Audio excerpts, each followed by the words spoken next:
O Estadão, que favoreceu um bocado Lula em 2022, inclusive já me desmentiu em uma matéria de verificação de fatos, publicou nessa última quinta-feira uma análise como a Venezuela e outros governos autoritários fraudam eleições para permanecer no poder. No texto foram elencadas 4 estratégias que ditadores utilizam para não saírem mais dos seus cargos. Os exemplos citados foram todos estrangeiros, afinal, no Brasil isso nunca aconteceu. Mas pode ser que esse tiro tenha saído pela culatra, como você vai ver agora. A primeira estratégia apresentada pelo jornal é cooptar diferentes braços do governo.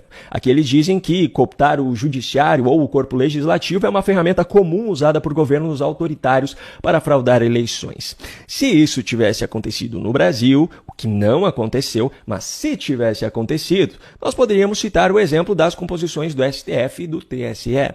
As pessoas que ocupam os cargos dessas cortes não são eleitas, são indicadas. No atual mandato, Lula já indicou 2 ao STF, Cristiano Zanin, que foi seu advogado pessoal, e Flávio Dino, que foi seu companheiro político e ministro de governo.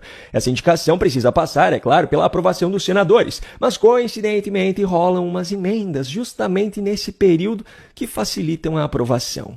Dos 11 ministros da atual composição do STF, somam-se a Flávio Dino e Cristiano Zanin na lista de indicados por petistas, Carmen Lúcia e Dias Toffoli, nomeados por Lula nos seus 2 primeiros mandatos, e Luiz Fux, Luiz Roberto Barroso e Edson Fachin, indicados por Dilma Rousseff. Ou seja, isso já é mais do que suficiente para que os indicados por petistas formem maioria nas votações, caso quisessem. E poderíamos citar ainda Moraes e Gilmar Mendes, que apesar de não terem sido indicados por petistas, mostram-se bem alinhados aos princípios de Lula em suas decisões.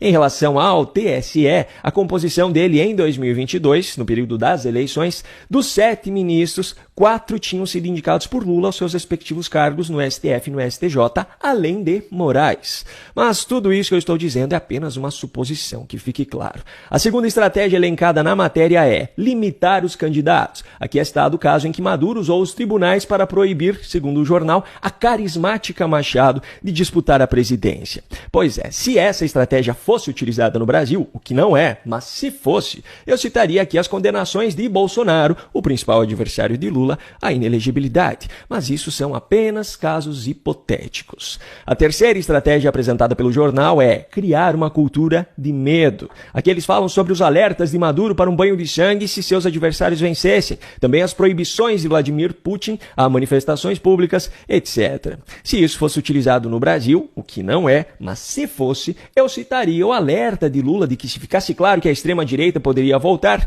ele não deixaria, ou então as suas polêmicas frases de que essa gente precisa ser extirpada, ou ainda dizendo que passou uma praga de gafanhotos por esse país. Eu poderia citar também as condenações inéditas de mais de 17 anos de prisão em julgamentos inéditos no STF para esses casos, para os manifestantes que depredaram prédios em Brasília no 8 de janeiro. Mas tudo que eu estou citando é em uma situação hipotética apenas.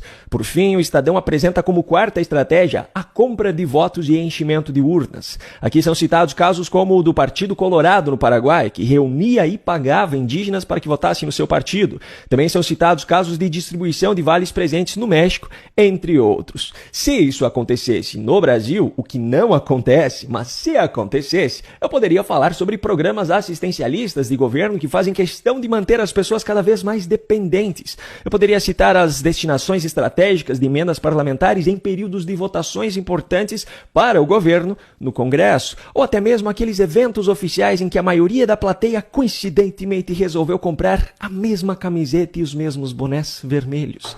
Mas tudo isso são situações hipotéticas, pois no Brasil nada disso acontece. Agora me diga você, que está assistindo a esse vídeo, deve ser muito triste viver em um país onde coisas assim não são apenas hipotéticas, não é mesmo? Um grande abraço e até a próxima.